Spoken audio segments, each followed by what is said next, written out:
The exam wire में आपका स्वागत है। आज की इस वीडियो में हम बात करेंगे हरियाणा सीईटी परीक्षा 2022, जिसमें हम निम्नलिखित बिंदुओं पर बात करेंगे। जिसमें पहला है एग्ज़ाम, दूसरा है नॉर्मलाइजेशन क्या है और कितना रहेगा। इसके बाद तीसरी जो हम बात करेंगे आंसर की कब आएगी, ठीक है, रिज़ल्ट कब डिक्लेयर होगा, ठीक है, क्वालिफाइंग कट ऑफ रहेगी नहीं रहेगी। इसके अलावा expected cut off for mains, यानी कि मेंस के लिए आप शॉर्ट लिस्ट होंगे या नहीं होंगे और मेंस एग्ज़ाम कब होगा, ठीक है। इसके अलावा बात करेंगे पदों की संख्या कितनी रहेगी, ठीक है, कब कब वैकेंसी डिक्लेयर होंगी और सीईटी का मेंस कब होगा। तो सबसे पहले हम बात करेंगे एग्ज़ाम की, और एग्ज़ाम में हम बस इतना ही बताएंगे, ठीक है। इस परीक्षा में सम्मिलित होने वाले अभ्यर्थियों की संख्या थी 7,53,000, ठीक है। इतने अभ्यर्थी इसमें शामिल हुए हैं। कुछ अभ्यर्थी परीक्षा में शामिल नहीं हो पाए हैं, हालांकि घर से वो परीक्षा देने निकले थे, लेकिन उनका सेंटर जो है इधर से उधर हो गया, दुर्भाग्यवश वो परीक्षा नहीं दे पाए।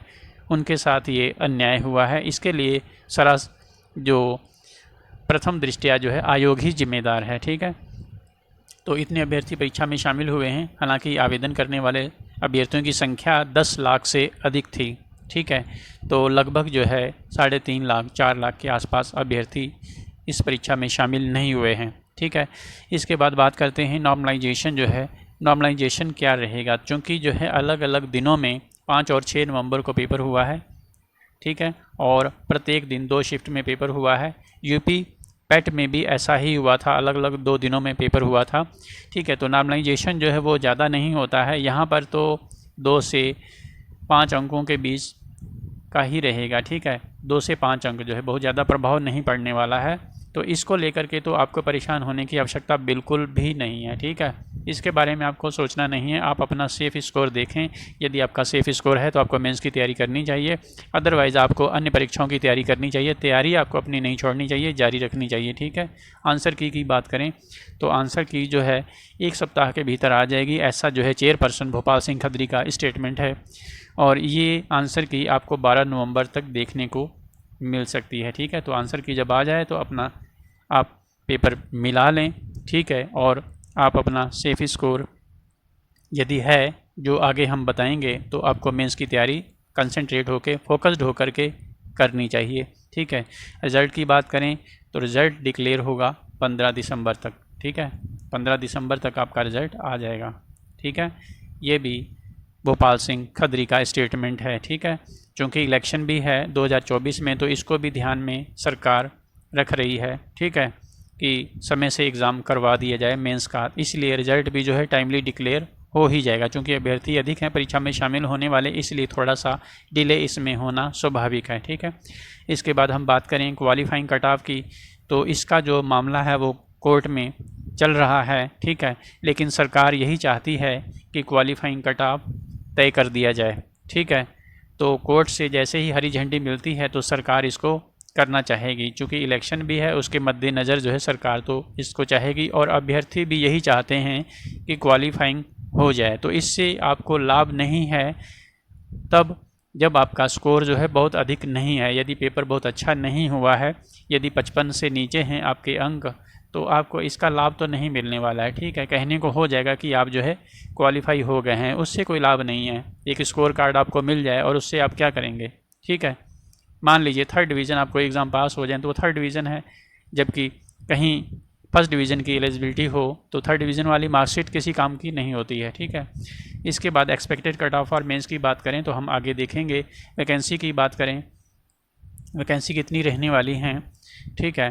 तो चेयरपर्सन के अकॉर्डिंग, गवर्नमेंट के अकॉर्डिंग जो उन्होंने बताया है, पदों की संख्या 42,000 के आसपास रहने वाली है, ठीक है, 42,000, ठीक है। तो 42,000 पद रहेंगे, जिसमें ग्रुप सी के और ग्रुप डी के दोनों के पद हैं, ठीक है, इसमें शामिल हैं। इसके बाद हम बात करें इसका जो मेन एग्ज़ाम है सीईटी का मेंस कब होगा, तो ये मई 2023 के बाद होगा, ठीक है, उससे पहले नहीं होगा। तो अच्छा खासा आपके पास समय है यदि आपका पेपर बहुत अच्छा हुआ है, ठीक है। यदि एक्सपेक्टेड कट ऑफ और मेंस जो हम आगे बताएंगे उतना सेफ स्कोर आपका है तो आपको मेंस की तैयारी करनी चाहिए फुल कंसंट्रेशन के साथ, ज़ोर शोर से, फुल फ्लेज के साथ, ठीक है। क्योंकि समय आपको अच्छा खासा मिल जाएगा, लगभग 6 महीने का। ठीक है, मई 2023 से पहले इसका मेंस हो पाना मुश्किल है। ठीक है, और हो सकता है इलेक्शन के बीच में ये फंस भी जाए इसका एग्ज़ाम जो है, ऐसी संभावना भी है। सरकार तो कोशिश करेगी कि हो जाए। ठीक है, इसके बाद हम आगे बात करते हैं। जो क्वालिफाइंग कट ऑफ है आपको बता ही दिया था, जनरल का 50% और अदर का 40% है। अदर में सभी आ जाएंगे जनरल को छोड़ करके। ठीक है, तो ये पेंडिंग है, जैसे ही क्लियर होता है तो ये क्वालिफाइंग कट ऑफ हो जाएगा। इसके बाद हम आगे बात करेंगे एक्सपेक्टेड कट ऑफ की। ठीक है, तो चलिए देखते हैं एक्सपेक्टेड कट ऑफ या सेफ स्कोर कितना रहेगा, आप मेंस के लिए शॉर्ट लिस्ट हो पाएंगे या नहीं। ठीक है, तो इस पर भी बात कर लेते हैं।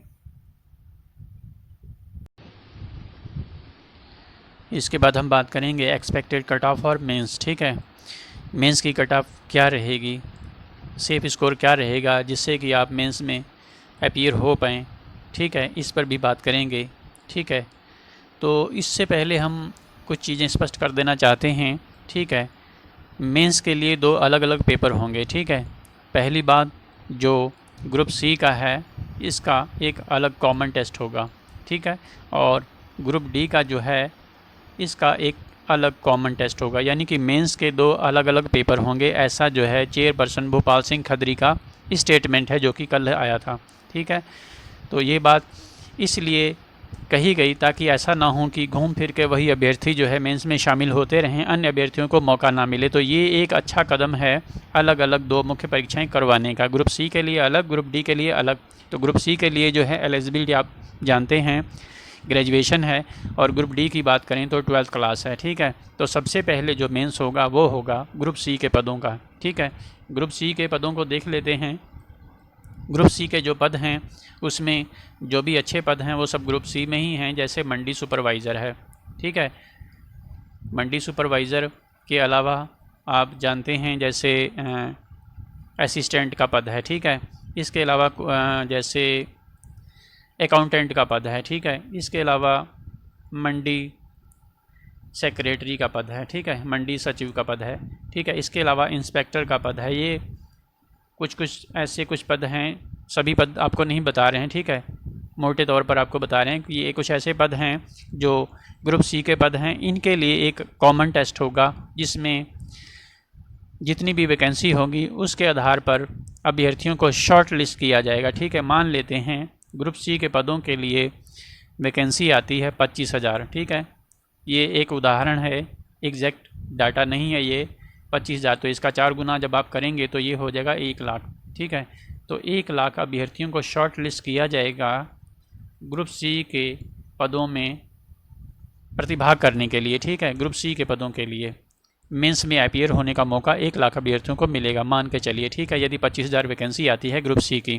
ठीक है, अलग अलग पदों पर, तो ये एक अलग कॉमन टेस्ट हो जाएगा। इसके बाद शेष जो अभ्यर्थी बचेंगे, ये तो 1 लाख जो है मेंस में अपीयर होंगे, फिर उसमें से जो फेल हो जाएंगे वो तो दोबारा उनको किसी अन्य पदों में मौका मिलेगा नहीं। ठीक है, शेष अभ्यर्थी जो बचेंगे वो पार्टिसिपेट करेंगे ग्रुप डी के पदों के लिए। ठीक है, ग्रुप डी के लिए जिसकी योग्यता जो है 12th क्लास है, इंटरमीडिएट है। ठीक है, तो इससे क्या होगा, जो कट ऑफ है वो थोड़ी सी कम हो जाएगी। तो जिनका भी 60 से नीचे स्कोर है, ठीक है, जिन्हें डाउट है कि हमारा शॉर्ट लिस्ट होगा या नहीं मेंस के लिए, तो उन अभ्यर्थियों को मौका मिल सकता है ग्रुप डी के पदों में पार्टिसिपेट करने का। ठीक है, तो चलिए अब बात कर लेते हैं एक्सपेक्टेड कट ऑफ के बारे में। ठीक है, सेफ स्कोर के बारे में। ये सेफ स्कोर ही है, इसमें जनरल की बात करें तो 65 से 70। ठीक है, यदि इतना आपका स्कोर है तो आपको मेंस में अपीयर होने का मौका मिलेगा। ठीक है, EWS की बात करें तो EWS का मामला जो है सुप्रीम कोर्ट में चल रहा था, जिसका डिसीजन जो है आज ही आया है। ठीक है, 7 नवंबर 2022 को दोपहर में। ठीक है, और 4-1 से ये फैसला आया है।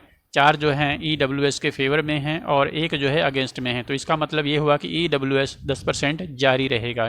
ठीक है, तो EWS की कट ऑफ थोड़ी सी अधिक जाती है, 2-3 अंकों का अंतर होता है, तो ये 70 से 72 रहेगी।